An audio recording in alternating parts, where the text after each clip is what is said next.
ہوتی ہے. آج انہوں نے 2000 کا اعلان کیا, وہ کسی کو مل رہے ہیں, کہیں کٹوتی ہو رہی ہے. میرا خیال ہے 2000 سے کہیں زیادہ تو صرف یوٹیلیٹی سٹور میں, شاید آبادی کا 1% حصہ بھی یوٹیلیٹی سٹور سے فائدہ نہ اٹھا سکتا ہو. وہاں تمام دالوں کی قیمت بڑھ گئی ہے اور ماشاءاللہ کوئی 28 روپے سے فی کلو لے کر کوئی 100 روپے تک چلی گئی ہے.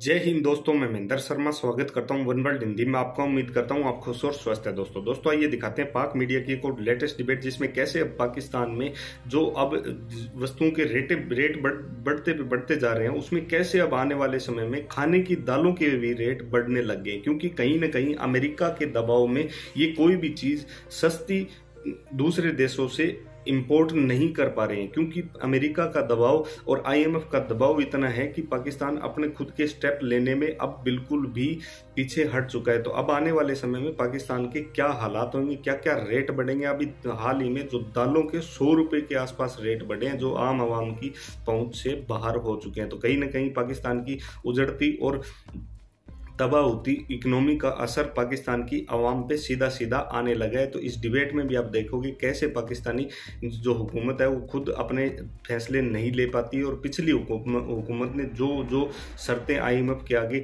ایگری کی تھی, اس کا نتیجہ اب پاکستان کی عوام کو کیسے بھگتنا پڑ رہا ہے. تو دوستوں دیکھیے ڈیبیٹ اور کمنٹ میں اپنی پرتکریا ضرور دیں. لاسٹ میں آپ سے ریکویسٹ کروں گا, چینل پہ نئے ہیں تو چینل کو سب سے پہلے سبسکرائب کریں, لائک شیئر کمنٹ ضرور کریں. دوستوں جے ہند, وندے ماترم, بھارت ماتا کی جے. ہوتی ہے. آج انہوں نے 2000 کا اعلان کیا, وہ کسی کو مل رہے ہیں, کہیں کٹوتی ہو رہی ہے. میرا خیال ہے 2000 سے کہیں زیادہ تو صرف یوٹیلیٹی سٹور میں, شاید آبادی کا 1% حصہ بھی یوٹیلیٹی سٹور سے فائدہ نہ اٹھا سکتا ہو. وہاں تمام دالوں کی قیمت بڑھ گئی ہے اور ماشاءاللہ کوئی 28 روپے سے فی کلو لے کر کوئی 100 روپے تک چلی گئی ہے. تو مجھے سمجھا دیں اس کا شکریہ کس کا ادا کرنا ہے, کیونکہ مفتاح اسماعیل صاحب وزیر خزانہ ہیں اور بڑے جمے ہوئے ہیں. وہ کہہ رہے ہیں 2-3 ماہ میں مشکلات میں قابو پا لیں گے. تو میں ان پر اعتبار کر لوں, آج سے 3 ماہ شروع کر دوں. آپ نے کہا شکریہ کس کا ادا کرنا ہے, تو شکریہ رجیم چینج کروانے والوں کا ہی ادا کر دیجئے بھائی, براہ راست تو زیادہ اچھا ہوگا. اسی بات کو میں لنک کروں گا نذیر لغاری صاحب کی اس بات سے جو انہوں نے اسٹیبلشمنٹ کے رول کے حوالے سے کہی. میں بہت ہی ادب کے ساتھ ایک مشورہ آج دینا چاہتا ہوں.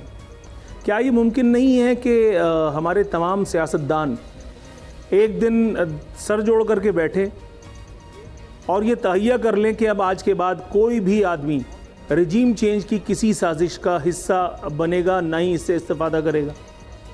کیا اس ملک کے سیاستدانوں میں اتنا کیریکٹر آپ دیکھتے ہیں کہ یہ اسٹیبلشمنٹ کی ان مذموم حرکات کو, جو ان کو صرف اپوزیشن میں مذموم نظر آتی ہیں, جو ان کو اقتدار میں حلال نظر آتی ہیں, جائز نظر آتی ہیں.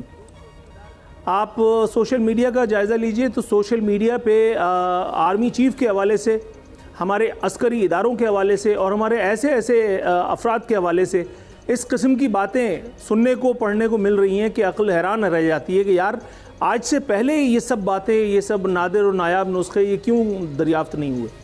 کیا آپ سمجھتے ہیں کہ سیاستدانوں میں اتنا کیریکٹر ہے کہ وہ سر جوڑ کر کے اس قسم کا کوئی فیصلہ کر سکتے ہیں؟ نو. اس لیے کہ بیسیکلی اس ایکسپلائٹیشن سے فیضیاب تو وہی ہوتے ہیں, سلامی کے چبوترے پر تو وہی بیٹھتے ہیں. تمام لوگ اگر آپ بکنے سے انکار کر دیتے ہیں تو پھر دنیا میں کون مائی گلال ہے جو آپ کو خریدنے کی جسارت کرے گا؟ ذرا میں بھی تو سنوں.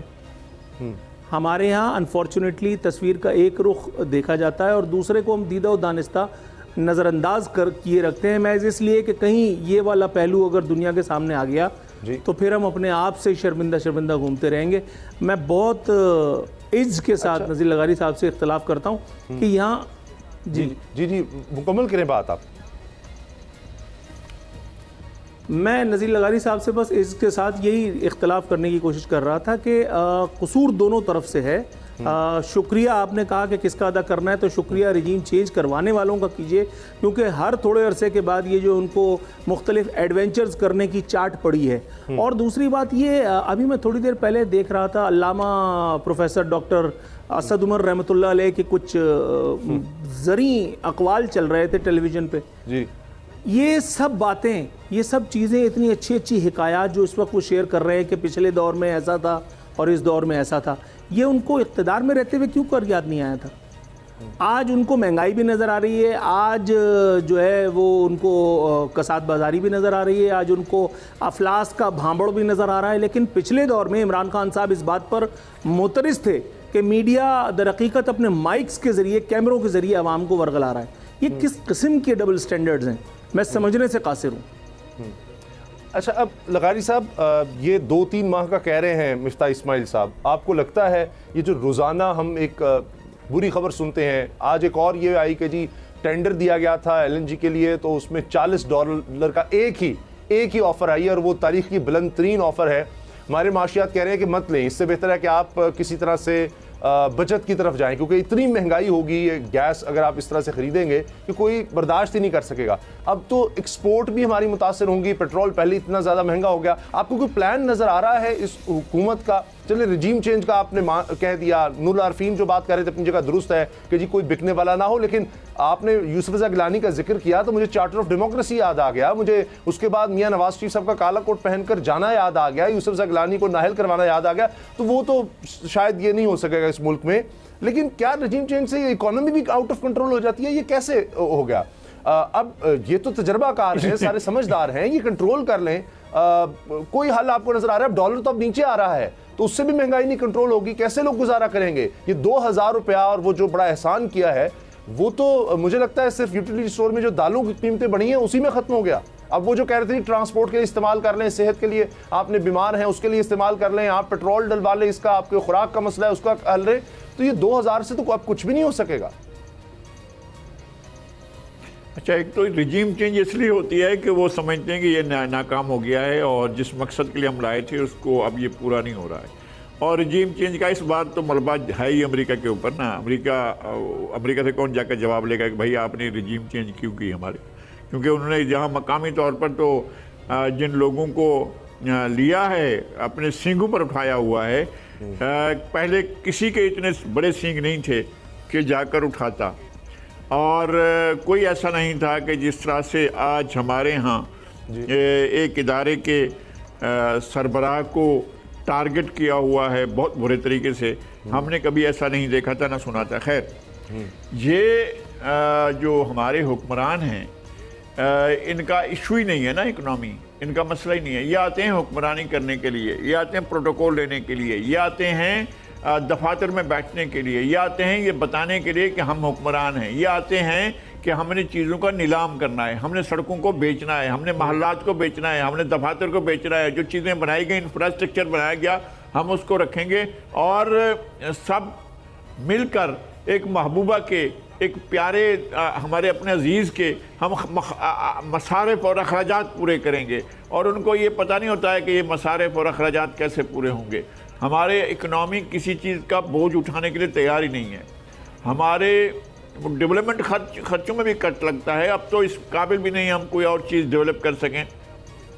آپ نے بات کی ہے گیس خریدنے کی, یار آپ کے پاس موجود ہے, اور میں نے مثال دی ہے ایک سے زیادہ مرتبہ, ایران اور انڈیا کے درمیان تجارت کا دو طرفہ ٹریڈ کا والیوم جو ہے وہ 15 سے 20 ارب ڈالر کے درمیان ہے, اور آپ کا $500 بھی نہیں ہے, 500 یعنی نصف ملین, 50 کروڑ ڈالر بھی آپ کا نہیں ہے, 50 کروڑ ڈالر کا بھی آپ کا والیوم نہیں ہے ایران کے ساتھ تجارت کا, اور اس کا 15 ارب ڈالر کا ہے. بھائی اگر وہ کچھ لے سکتے ہیں آپ کے پاس تو اس نے لائن بچھا دی تھی, آپ کے دروازے تک آ کر لگی ہوئی ہے, باقی آپ نے لائن بچھانی تھی. ایران یہ بھی کہہ رہا تھا کہ بھئی ہم بچھا دیتے ہیں, آپ اگریمنٹ لے کر آگے چلیں, اس سے کہیں کم قیمت پر گیس دینے کو تیار ہے. بھئی آپ لینے کو تیار نہیں ہے, ادھر سے ناراض ہو جائے گا امریکہ. یہ تو کام عمران خان صاحب کو کرنا چاہیے تھا, بڑے جری بہادر اینٹی امریکہ بڑا شاندار ریکارڈ قائم کرنے والے. یہ کہتے نا ایران سے میں گیس کی پائپ لائن بچھا کر یہاں تک لے آ رہا ہوں, گوادر تک, کراچی تک.